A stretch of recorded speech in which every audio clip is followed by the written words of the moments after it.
Hello everyone, this is your friend CSJD Saluja welcoming you all on YouTube channel. क्या हाल चाल है बच्चे आप सबके? उम्मीद करता हूँ सब अच्छे होंगे। आज बच्चे हम लोग एक नए सब्जेक्ट की रिवीजन क्लास को स्टार्ट करने जा रहे हैं and today we are going to start with the revision classes of economic business and commercial laws. And the topic which we are going to discuss in this particular video will be essential commodities act. आज हम लोग बच्चे essential commodities act chapter के कुछ important questions को cover करेंगे इस particular revision video में। हम लोग देखेंगे कि एसेंशियल कमोडिटीज एक्ट कितना इंपॉर्टेंट चैप्टर है हमें एग्जाम के पॉइंट ऑफ व्यू से, और उसमें रिपीटेटिवली आस्क क्वेश्चंस जो बहुत इंपॉर्टेंट क्वेश्चंस हैं जो बार बार एग्जाम में पूछे जाते हैं वो कौन कौन से हैं। उन क्वेश्चंस को डिस्कस करेंगे, उनके आंसर्स को डिस्कस करेंगे, उनके आंसर्स को लिखना सीखेंगे, क्योंकि लिखने में सबसे ज्यादा दिक्कत होती है बच्चों को एग्जाम में कि उनको आता तो है कि टॉपिक में है क्या, बट जनरल मीनिंग पता है, बट लिखने में प्रॉब्लम होती है। तो उस चीज को हम आज इस पर्टिकुलर वीडियो में रिजॉल्व करने की कोशिश करेंगे। तो आइए स्टार्ट करते हैं आज की वीडियो को। और सबसे पहले देखिए आपकी स्क्रीन पे आपको पहला क्वेश्चन दिख रहा होगा, एसेंशियल कमोडिटी एक्ट 1955। इससे पहले मैं आपको बता दूं कि इस चैप्टर की वेटेज कितनी है। वेटेज की बात करें तो बच्चे अराउंड वैसे 4 से 5 मार्क्स का एक क्वेश्चन तो पूछा ही जाता है। 4 to 5 मार्क्स का एक क्वेश्चन तो आ ही जाता है, आप ऐसे मान के चलिएगा। बहुत ही अच्छी किस्मत रही तो आपको 2 क्वेश्चन मिल जाएंगे, अदरवाइज चैप्टर की weightage is of a single question only. One question is generally asked from this chapter, क्योंकि अगर आप अपनी स्कीम देखें, सिलेबस का स्ट्रक्चर देखें, तो वहां पे है क्या कि part C is of 35 marks and 35 marks के लिए so many chapters are there. तो एक चैप्टर एक क्वेश्चन की वेटेज भी रखता है तो भी इंपॉर्टेंट है। तो सबसे पहला क्वेश्चन जो आपसे पूछा गया है of essential commodity act 1955, that is right a short note on mains Riya under the essential commodity act 1955। Mains रिया के बारे में अगर मैं ऐसे बोलूं कि जिन बच्चों ने CS एग्जीक्यूटिव का ग्रुप 1 में जूरिस्प्रूडेंस का सब्जेक्ट पढ़ा हुआ है उन्होंने मेंस रिया को पढ़ जरूर से पढ़ा होगा। और मेंस रिया को हम जनरली क्या बोलते हैं? Guilty mind. और मेंस रिया का कंसेप्ट ये कहता है कि अगर कोई क्रिमिनल ऑफेंस है और किसी भी पर्टिकुलर पर्सन को क्रिमिनल ऑफेंस के लिए चार्ज करना है, तो ये देखना बहुत जरूरी है कि जिसने क्रिमिनल ऑफेंस कमिट किया है, क्या उसने वो जानबूझ के किया है, क्या उसको ये पता था कि वो एक क्राइम करने जा रहा है। क्योंकि जब हम किसी के ऊपर भी क्रिमिनल ऑफेंस का चार्ज लगाते हैं तो it is very much required to see, it is very important to see कि क्या वहां पर उस पर्टिकुलर पर्सन का गिल्टी माइंड था। क्योंकि अगर गिल्टी माइंड था, ये जानते हुए कि वो एक क्राइम कमिट कर रहा है, फिर भी उसने क्राइम को कमिट किया, तो इस पर्टिकुलर सिचुएशन में उसको ज्यादा पेनल्टीज लगाई जाएंगी और he will be heavily imprisoned और will be heavily find. But अगर वो क्रिमिनल ऑफेंस उसने कमिट किया बट उसको पता नहीं था कि वो क्राइम है, उसका गिल्टी माइंड नहीं था, तो in that situation relaxation grant कर दी जाती है। तो एसेंशियल कमोडिटी एक्ट 1955 का अगर हम ऑब्जेक्टिव की बात करें तो एसेंशियल कमोडिटी एक्ट 1955 जो है ये प्रिपेयर किया था बाय द गवर्नमेंट कि हमारे इंडिया में बहुत सारी कमोडिटीज को एसेंशियल कमोडिटी माना गया, बेसिक कमोडिटीज को एसेंशियल कमोडिटी माना गया जो एक पर्टिकुलर पर्सन के सर्वाइवल के लिए बहुत रिक्वायर्ड है, इकोनॉमी के लिए बहुत रिक्वायर्ड है। और ऐसी कमोडिटीज को असेंशियल कमोडिटी जब हम डिक्लेयर कर देते हैं तो असेंशियल कमोडिटी में आने वाली कमोडिटीज के ऊपर गवर्नमेंट कंट्रोल एक्वायर करती है, उसके प्रोडक्शन पे, उसके डिस्ट्रीब्यूशन पे, उसकी सप्लाई पे। ये देखा जाता है जैसे कि वेजिटेबल्स हैं, मेडिसिन हैं, ड्रग्स हैं जिनका फार्मास्यूटिकल इंडस्ट्रीज यूज कर रही है in the preparation of medicine, fertilisers हैं, सीड्स हैं। कहते हैं ये सब बहुत एसेंशियल कमोडिटीज हैं और इनके बिना हमारी इकोनॉमी वर्क नहीं कर सकती। इन पर्टिकुलर कमोडिटीज की मार्केट में कहीं आर्टिफिशियल क्राइसिस ना क्रिएट कर दी जाए, इस वजह से इसके ऊपर ध्यान रखा जाता है।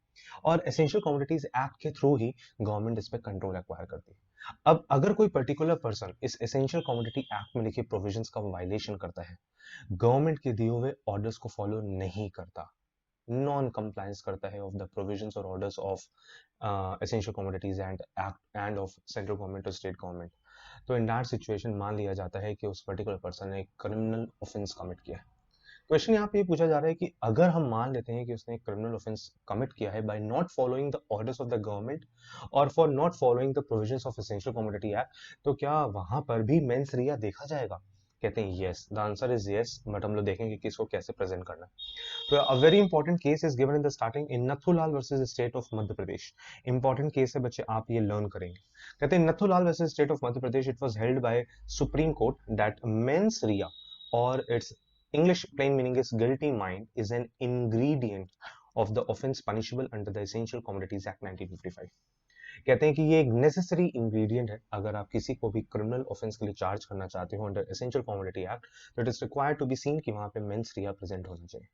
That is an intentional contravention. Intentional का मतलब क्या? जानबूझ के आप ऐसा करो, you know this is a crime but then also you are doing it. तो an intentional contravention of an order made under section 3 by central government is an essential ingredient of an offense under section 7. कहते हैं अगर essential commodities act में जितने भी criminal offenses की बात कही गई वो section 7 में बोली गई है।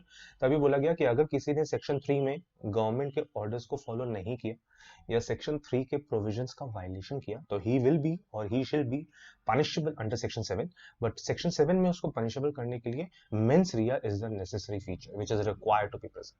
ठीक है, कहते हैं इन अदर वर्ड्स, ध्यान से देखिए, if a dealer did believe bona fide that he could store the foods grain for instance, कहते हैं एक एग्जांपल लेते हैं कि मान लीजिए डीलर को लगता है कि वो सच में एसेंशियल कमोडिटी को स्टोर करके रख सकता है, उसका कोई इंटेंशन नहीं है किसी ऑर्डर को वायलेशन करने का, उसको सच में यही लगता था कि वो कमोडिटीज एसेंशियल कमोडिटीज को स्टोर करके रख सकता है और उसको लगता था कि वो किसी भी तरीके का नॉन कंप्लायंस नहीं कर रहा without infringing any order under section 3, तो there could be no contravention under section 7। तो कहते हैं वहां पे उसको सेक्शन 7 में रिलैक्सेशन मिल जाएगी क्योंकि अब उसके ऊपर क्रिमिनल ऑफेंस का चार्ज नहीं लगाया जाएगा just because of the reason कि उसका गिल्टी माइंड नहीं था।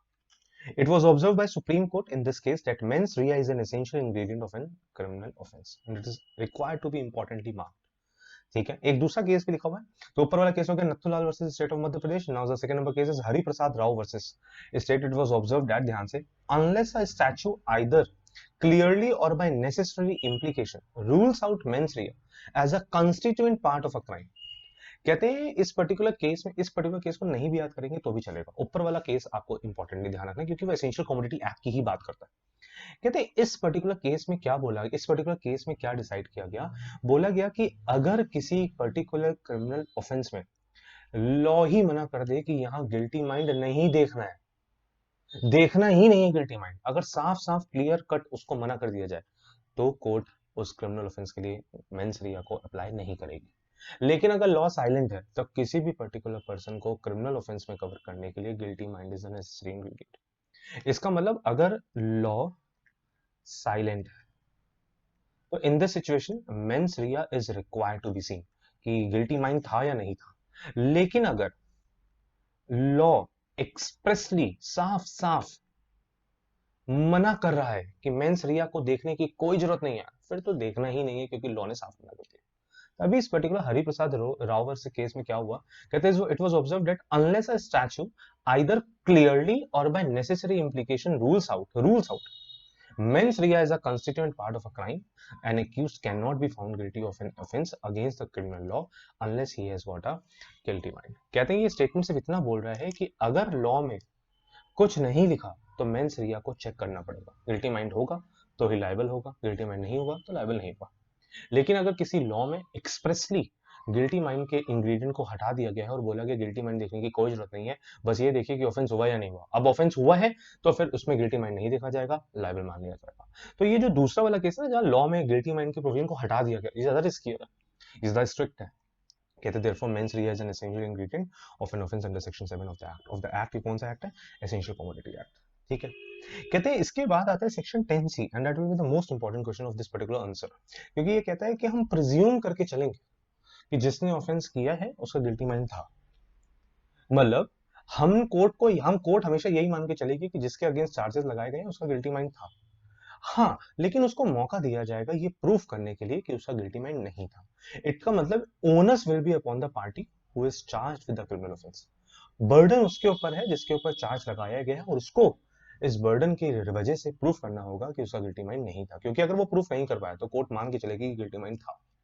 तभी देखो लिखा in any prosecution for any offence under this act which requires a culpable mental state. Culpable mental state का मतलब है मेंस रे, guilty mind on the part of the accused, the court shall presume the existence of such mental state, but it shall be a defense for the accused to prove the fact that he had no such mental state with respect to the act charged as an offense in that prosecution। Court तो हमेशा यही मान के चलेगी कि जिस particular person जो accused है, जिसके ऊपर चार्ज लगाया गया है, उसका माइंड गिल्टी था, बट अगर वो प्रूफ कर देता है कि he was not at that time, he was not having any culpable mental state, तो in that situation वो बच जाएगा। Here culpable mental state includes intention, motive, knowledge of a fact and the belief or reason to believe a fact। कहते हैं यहाँ पे एक mental state का मतलब है कि उसकी intention clear थी या नहीं थी, बोनाफाइड थी तो बच जाएगा, मैलाफाइड थी तो फंस जाएगा। इस चीज का ध्यान देना, ठीक है। तो this was the important question जो हम लोगों ने सबसे पहले डिस्कस किया कि what is mens Riya under essential commodity act. ठीक है, इसके बाद coming upon the next question, now what is section 3। Section 3 भी आप ऊपर पढ़ कर आए थे ना। सेक्शन 3 अभी आप ऊपर पढ़ कर तो आए, बट सेक्शन 3 वैसे बहुत बड़ा है, बट इस क्वेश्चन में पूरा सेक्शन 3 नहीं पूछा गया आपसे। और इस सेकंड नंबर क्वेश्चन में आपसे पूछा गया mention the provisions of essential commodities act regarding confiscation of essential commodity seized in contravention of section 3 of that. कहते हैं कि क्या गवर्नमेंट डीलर से, जिन ट्रेडर्स पे, जिन पर्टिकुलर पर्सन के ऊपर एसेंशियल कमोडिटीज एक्ट एप्लीकेबल है, प्रोड्यूसर पे, डिस्ट्रीब्यूटर पे, सप्लायर पे, मतलब जो भी particular person essential commodity act में कवर हो रहा है, जिसके ऊपर एसेंशियल कमोडिटी एक्ट एप्लीकेबल है, क्या अगर वो गवर्नमेंट के ऑर्डर्स को फॉलो नहीं करते या लॉ में लिखे प्रोविजंस को फॉलो नहीं करते, तो क्या गवर्नमेंट उनके अंडर जितनी भी एसेंशियल कमोडिटीज उनके पास है, क्या उनको सीज कर सकती है? मतलब हम इस पर्टिकुलर क्वेश्चन में ये डिसाइड करने जा रहे हैं कि क्या गवर्नमेंट के पास ये पावर है कि जो भी पर्टिकुलर पर्सन जिसके ऊपर एसेंशियल कमोडिटीज एक्ट एप्लीकेबल है या जिसके पास जो एसेंशियल कमोडिटी में डील करता है, क्या गवर्नमेंट उसकी एसेंशियल कमोडिटीज को सीज कर सकती है अगर वो प्रोविजंस का वायलेशन करता है? तो कहते हैं यस, हम इस क्वेश्चन में यही देखने जा रहे हैं। तभी देखो ऊपर लिखा हुआ है सेक्शन 6A, कॉन्फिस्केशन के लिए कौन सा सेक्शन है? सेक्शन 6 है।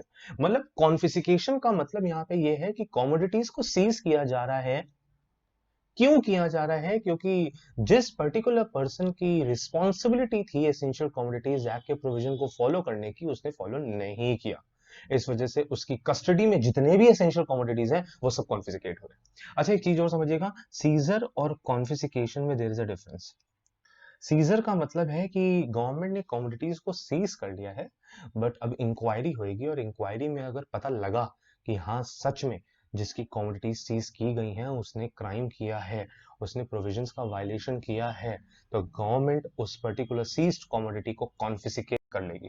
इसका मतलब जो स्टेप 1 है वो गवर्नमेंट का होगा हमेशा सीजर का, और जो स्टेप 2 है वो हमेशा गवर्नमेंट का होगा कॉन्फिस्केशन का। पहले कमोडिटी सीज की जाएंगी। सीज करने का मतलब है अभी इंक्वायरी होगी, चेकिंग होगी, पता लगेगा कि ऑफेंस किया है या नहीं किया। अगर लगा कि ऑफेंस किया है तो सीज्ड कमोडिटी कॉन्फिस्केट हो जाएगी। अगर पता लगा कमोडिटी सच, अगर उस ट्रेडर ने किसी भी तरीके का कोई ऑफेंस नहीं किया तो सीज्ड कमोडिटी को रिलीज कर दिया जाएगा। ठीक है, कहते हैं अब सेक्शन 6 से इस कॉन्फिस्केशन की बात करते हैं। ध्यान से देखिए क्या सेक्शन 6 से of essential commodity act 1955 deals with the provisions regarding confiscation of essential commodity which states that, ध्यान से देखिए क्या लिखा है, where any essential commodity is seized in pursuance of an order made under section 3।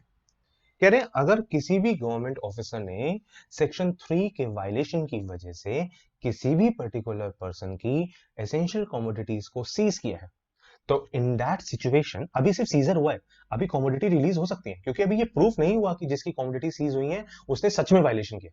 अभी inquiry होगी, जिसकी commodity seize हुई है उसको भी बोलने का मौका दिया जाएगा।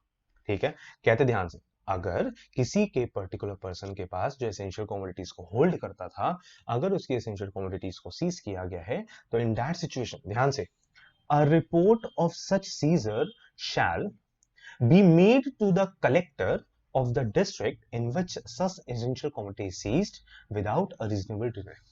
कह रहे हैं यहाँ पहला पॉइंट ये कह रहा है कि जिस भी ऑफिसर ने एसेंशियल कमोडिटीज को सीज किया है, उसने जितनी भी कमोडिटीज सीज की होंगी उसकी एक रिपोर्ट तैयार करेगा वो ऑफिसर, और वो ऑफिसर उस रिपोर्ट को तैयार करके जिस पर्टिकुलर डिस्ट्रिक्ट में एसेंशियल कमोडिटीज का सीजर हुआ है, उस पर्टिकुलर डिस्ट्रिक्ट के डिस्ट्रिक्ट कलेक्टर को उसकी रिपोर्ट दी जाएगी at the earliest without any unreasonable delay. जल्दी से जल्दी उस सीज्ड कमोडिटीज की रिपोर्ट तैयार करके कलेक्टर को दी जाएगी।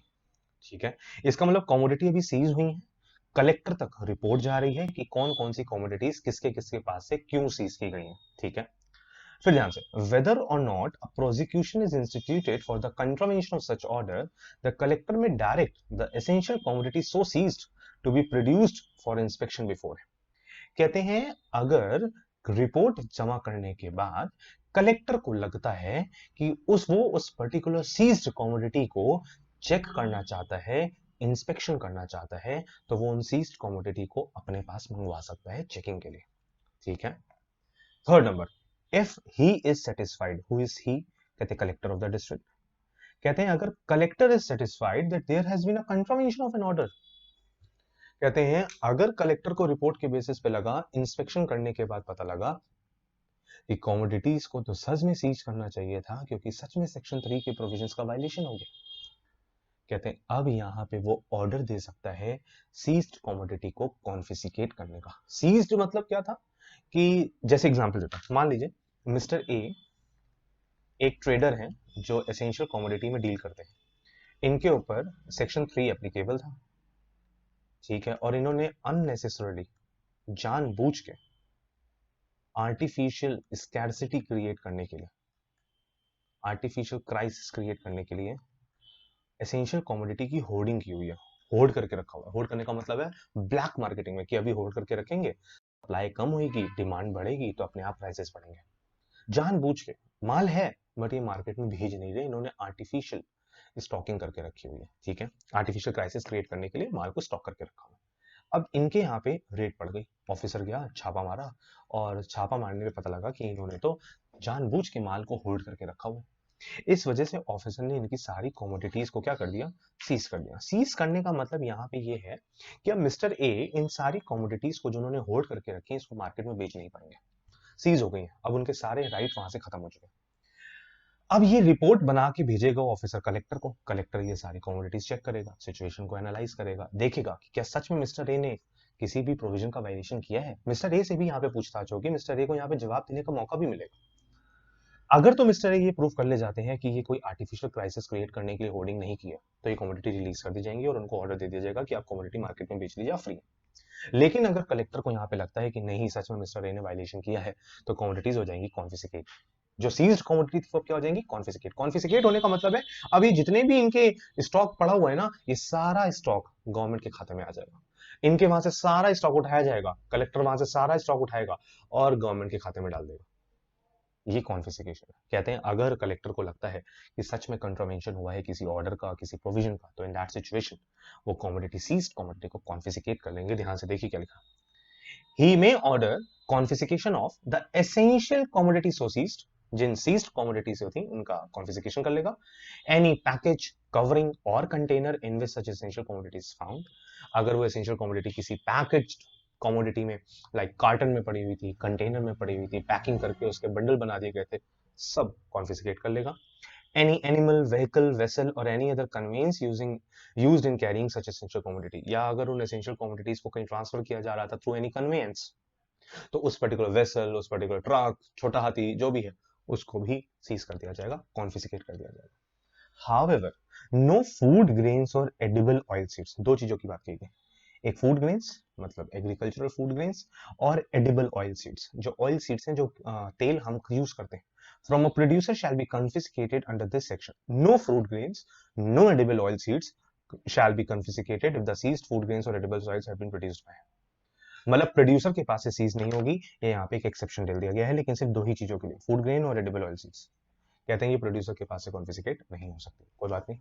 कह रहे हैं अब कुल मिला के हमने जो अभी तक सिचुएशन पढ़ी वो सेक्शन 6 से ये कहता है कि भैया अगर किसी ने वायलेशन किया तो पहले कम्युनिटी सीज की जाएगी, सीज करने के बाद कलेक्टर तक बात पहुंचाई जाएगी, कलेक्टर इस चीज को चेक करेगा, एनालाइज करेगा, बात को सुनेगा, उसके बाद वो फाइनल अपना ऑर्डर देगा कि कमोडिटी को रिलीज करना है कि सीज्ड कमोडिटी को कॉन्फिस्केट करना है।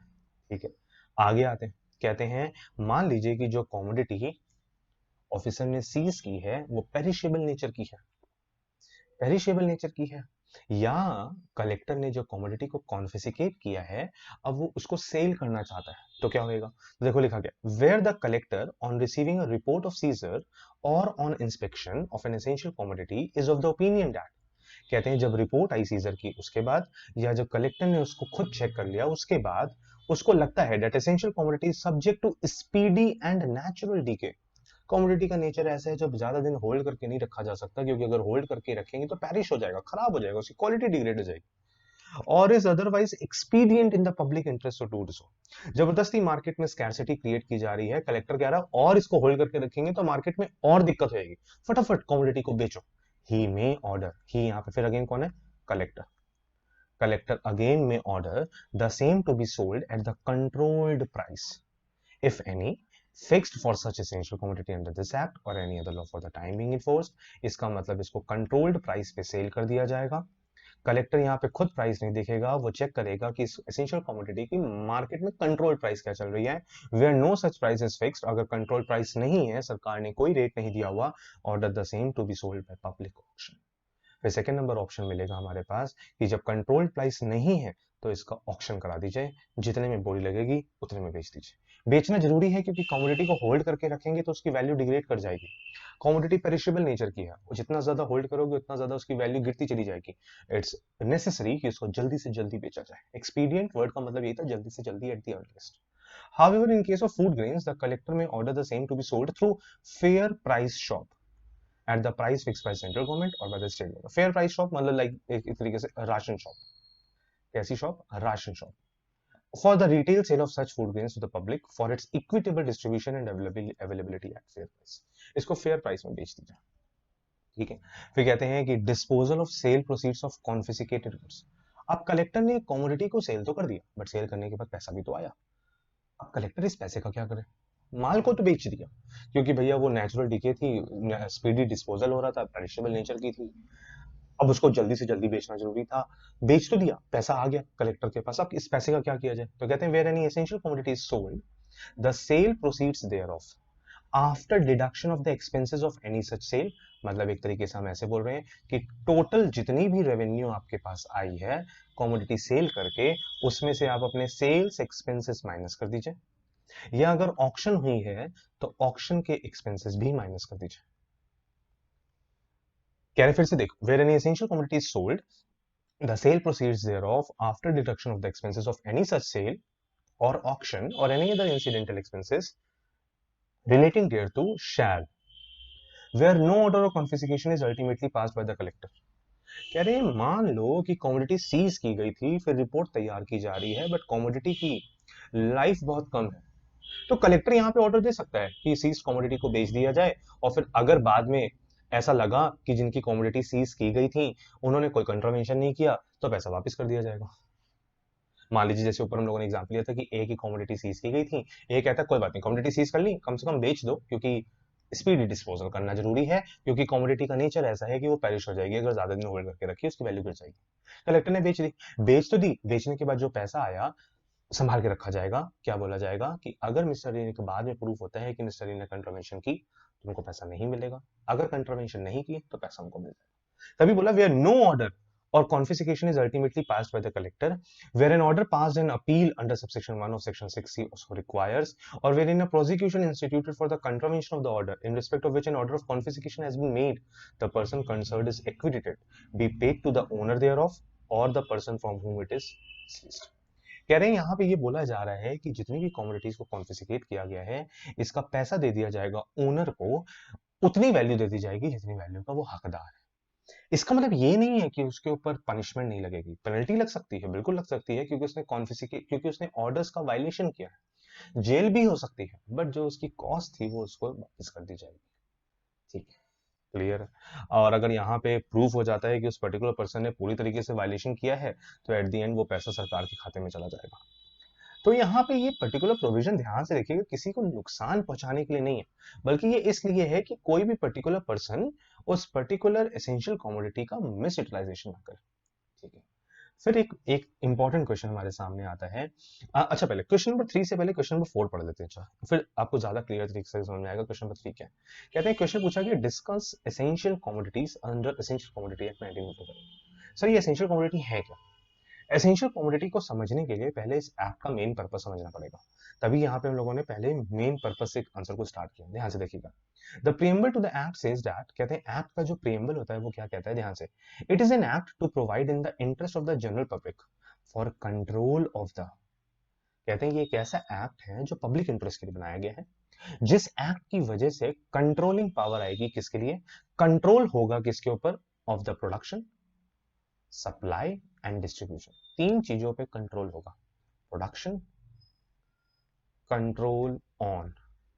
इस एक्ट के थ्रू कंट्रोल एक्वायर किया जाएगा on production, on supply, on distribution of trade and commerce in certain commodities. कहते हैं कुछ कमोडिटीज के प्रोडक्शन, सप्लाई और डिस्ट्रीब्यूशन पे सरकार कंट्रोल एक्वायर करेगी। कहते हैं किन कमोडिटीज पे? कहते हैं जिन भी कमोडिटीज पे सरकार कंट्रोल एक्वायर करेगी वो कमोडिटी एसेंशियल कमोडिटी हो जाएगी। कहते हैं the dominant object and true intention of the act is to secure equitable distribution. Equitable distribution का मतलब है कि पूरी कंट्री में हर किसी को वो सामान अवेल हो सके, and availability at the fair prices of essential commodity in the interest of general public. क्योंकि ये नेसेसिटी आइटम है, इनको आप महंगे पे ना बेचें, कहीं इनकी ब्लैक मार्केटिंग ना हो, इस वजह से कंट्रोल एक्वायर करने के लिए एक्ट बनाया गया। कहते हैं the interest of the general public necessary connotes the interest of the consuming public. कहते हैं जहाँ पे जो जनरल पब्लिक का इंटरेस्ट की बात हो रही है, यहाँ पे उन कंज्यूमर्स की बात हो रही है जो इन एसेंशियल कमोडिटीज को फाइनली अपने फाइनल पर्पस के लिए कंज्यूम करते हैं, and not the interest of the dealer. तो ये कंज्यूमर ओरिएंटेड एक्ट है। कैसा एक्ट है? कंज्यूमर ओरिएंटेड है, ना कि डीलर ओरिएंटेड। ठीक है। कहते हैं एसेंशियल कमोडिटी फिर होती कौन सी है? तो कहते हैं essential commodity has to mean a commodity specified in the schedule. और ये जो शेड्यूल है ये टाइम टू टाइम चेंज होता रहता है, सब्जेक्ट टू अमेंडमेंट है। सब्जेक्ट टू क्या है? Amendment. Time to time government इसमें नई नई चीजों को ऐड करती रहती है। कुछ एग्जिस्टिंग चीजें जो पहले बहुत एसेंशियल थी अब नहीं है, उनको हटा भी सकती है। तो पहले नंबर पे जैसे लिखा हुआ है कि schedule two the act list out the following commodities as essential commodity. Like पहले नंबर पे लिखा है ड्रग्स। ड्रग्स यहाँ पे वो नहीं है लाइक हीरोइन गांजा वो वाली ड्रग्स नहीं है। यहाँ ड्रग्स वो वाले ड्रग्स हैं जो जनरली फार्मास्यूटिकल इंडस्ट्रीज यूज करती हैं मेडिसिन बनाने के लिए, या कॉस्मेटिक्स प्रोडक्ट बनाने के लिए जो ड्रग्स यूज होते हैं, केमिकल्स यूज होते हैं, उनकी बात हो रही है। तभी यहाँ पे लिखा भी हुआ है here drugs has the meaning assign to it in section 3 clause B of the drugs and cosmetics act 1940। Second number लिखा फर्टिलाइजर्स, खाद, ऑर्गेनिक और इनऑर्गेनिक और मिक्स्ड, हर तरीके की खाद। Third foodstuff including edible oil seeds and oil. Foodstuff में generally खाने की चीजें लाइक गेहूं हो गई, है ना। यहाँ पे जो फूड स्टफ्स हैं इसमें इंक्लूड कर रहे हैं वो ऑयल को भी और ऑयल की सीड्स को भी। ठीक है। लेकिन ऑयल कौन सा? एडिबल ऑयल, पेट्रोल की बात नहीं हो रही, एडिबल ऑयल जो हम कंज्यूम करते हैं खाने के लिए। Hang yarn made Holi from cotton. Hang yarn generally कैसा है? जैसे ऊन का गोला। किसका गोला? ऊन का गोला। जैसे कभी स्वेटर सिलने के लिए ऊन लेनी होती है तो ऊन के गोले बनाए जाते हैं। अगर आपने कभी टेक्सटाइल इंडस्ट्री देखी हो, अगर नहीं देखी तो आपको पता हो शर्ट कैसे बनती है, तो कहते हैं धागे से बनती है। तो जो कॉटन के धागे के बड़े बड़े गोल होते हैं उनको बोलते हैं हैंक यार्न। कहते हैं पेट्रोलियम एंड पेट्रोलियम प्रोडक्ट्स, सारे पेट्रोल और पेट्रोल का सारा बाय प्रोडक्ट। ठीक है। ये सब एसेंशियल कमोडिटीज की डेफिनेशन में आ रहा है। Raw jute and jute textiles. Jute का मतलब क्या होता है? लाइक आपने कभी देखा होगा बांस होती है, बांस। और जूट का मतलब यहाँ पे ऐसे होता है जैसे आपने कभी देखा है कि सब्जियां किस में आती हैं? जब बाहर मार्केट से आती है। दाल किस में आती है? कहते हैं पैकेट्स में आती है, बोरों में आती है। बोरा, बोरा बोलते हैं लोग यूपी में, बोरा। बोरा होता है ब्राउन कलर का, जिसमें सारा सामान पैक होकर आता है। वो पैकेट जिसमें सामान पैक होकर आता है जनरली वो जूट का बना होता है। तो ये जूट टेक्सटाइल्स की बात हो रही है। गद्दों में भी, मैट्रेसेस में भी जूट यूज होती है। फिर लिखा 7 नंबर पे आ रहा है seeds of food crops and seeds of fruits and vegetables.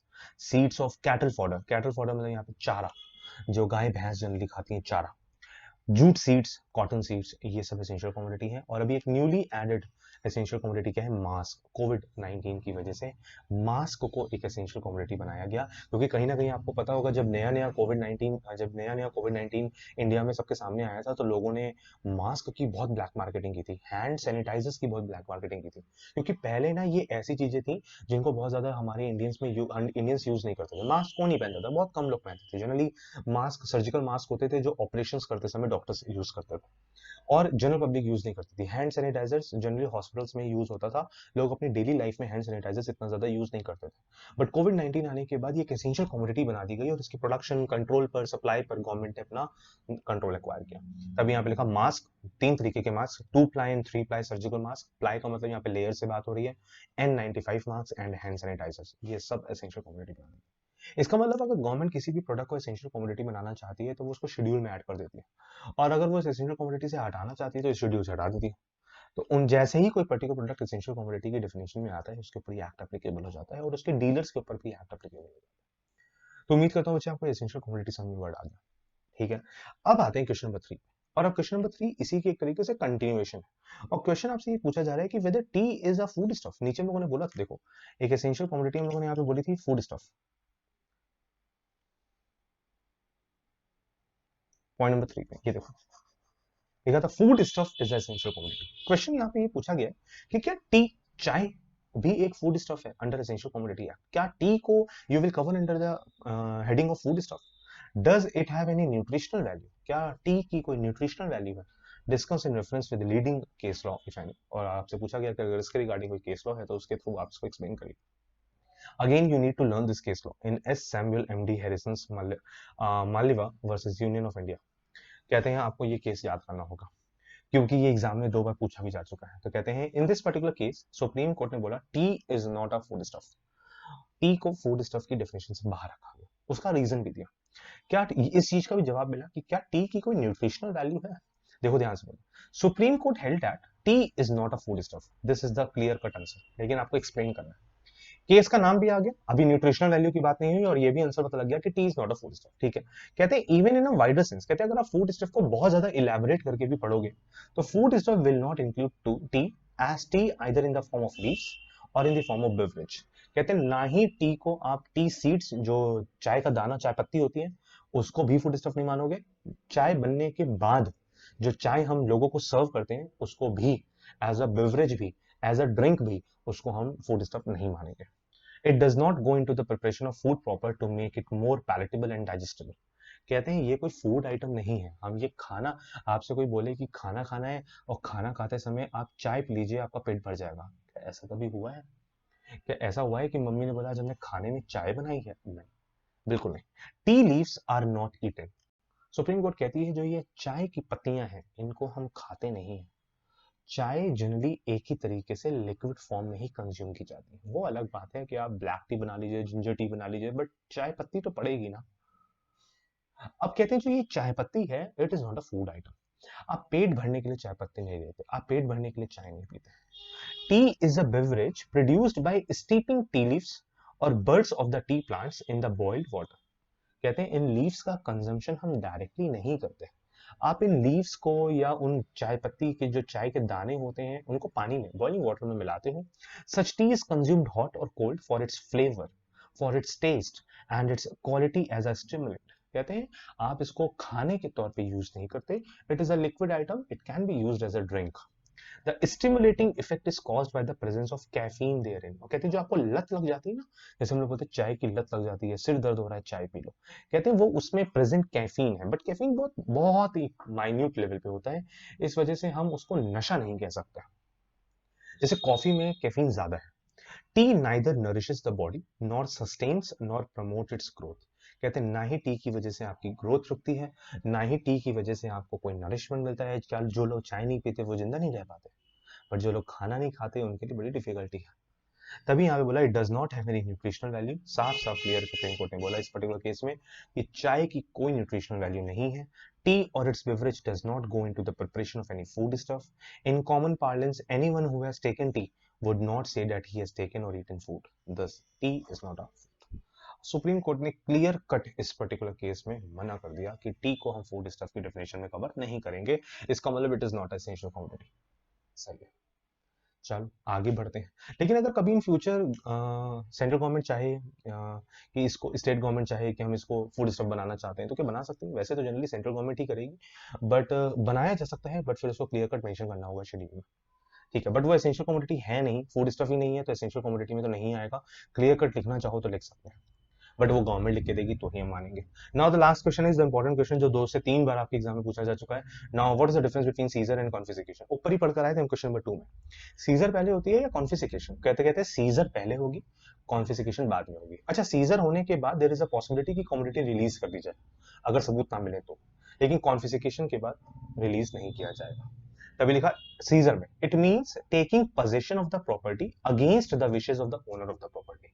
You are the owner of the property, मैंने आपकी बीइंग अ गवर्नमेंट ऑफिसर आपकी कम्युनिटी सीज कर ली, मतलब उसका पोजीशन, भले ही पोजीशन आपके पास भी हो, बट मैंने आपके पोजीशन के राइट्स को कंट्रोल कर लिया और मैंने बोल दिया आपके पास भले ही पोजीशन रहेगी बट आप इसको आगे ना बेच सकते हो, ना यूज कर सकते हो, मतलब कमोडिटी भले ही आपके पास है बट आप कुछ कर नहीं सकते। कॉन्फिस्केशन में it means selling of seized property and crediting sale proceeds to the government accounts. और कॉन्फिस्केशन में क्या हो रहा है, कमोडिटी को सील करके सारा पैसा सरकार ले जा रही है। सीजर कहते हैं seizure is first stage, seizure में लीड टू कॉन्फिस्केशन। कहते हैं पहली स्टेज सीजर है और सीजर के बाद कॉन्फिस्केशन हो सकता है, but it may be possible, may word लिखा है क्योंकि जरूरी नहीं है कि कॉन्फिस्केशन हो ही हो। एंड कहते हैं confiscation is action taken after seizure of commodity. A commodity which has been seized could be confiscated. एक कमोडिटी जिसको सीज किया गया उसको कॉन्फिस्केट किया जा सकता है। बिल्कुल ठीक बात। कहते हैं now the third point, who will be heading the ownership? कहते हैं property in goods remains with the owner. कहते हैं सीजर के केस में ओनरशिप ओनर के पास ही रहती है, गवर्नमेंट के खाते में नहीं जाती। लेकिन अगर कमोडिटी कॉन्फिस्केट हो जाए तो property in goods does not remain with the owner. Confiscation के बाद उसकी ओनरशिप खत्म हो जाती है, क्योंकि सरकार अब इस पर पूरा कंट्रोल एक्वायर कर लेती है। Seized commodities cannot be disposed of by the government. Seized commodity कभी भी गवर्नमेंट सेल नहीं करती, बट कॉन्फिस्केटेड कमोडिटीज गवर्नमेंट हमेशा सेल कर देती है।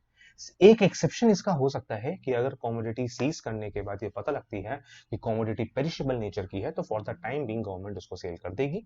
बट अगर सीज कमोडिटी को बाद में कॉन्फिस्केशन के ऑर्डर नहीं आते, या जिसकी भी कमोडिटी सीज की गई है उसने कोई कॉन्ट्रवेंशन नहीं किया, तो सेल्स प्रोसीड उसको मिल जाएंगी। बट अगर उसने कॉन्ट्रवेंशन किया है तो सेल्स प्रोसीड गवर्नमेंट के खाते में चली जाएंगी। This is the clear cut concept of this particular topic.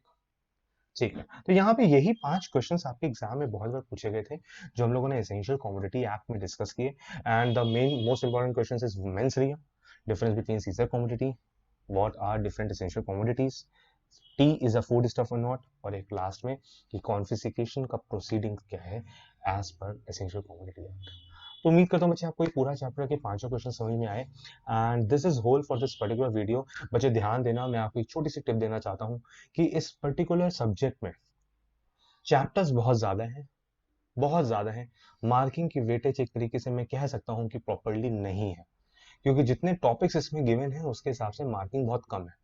But मैं आपको एक चीज बताऊं, अगर आप अपना स्टेटमेंट बिल्कुल लेमैन वर्ड्स में लिख कर आओगे, बहुत प्रॉब्लम होने वाली है। जो केस मैंने यहाँ 2 डिस्कस किए हैं आपको, नाथूराम वाला मध्य प्रदेश वाला जो सबसे पहले में था, Nathulal versus state of Madhya Pradesh वो वाला, और एक अभी T is not a food stuff, ये बहुत इंपॉर्टेंटली मार्क करिएगा, क्योंकि अगर आपकी लैंग्वेज बहुत ही प्लेन हो गई, मार्क्स नहीं मिलेंगे। You need to require the terms, you need to require the vocabulary of this particular points.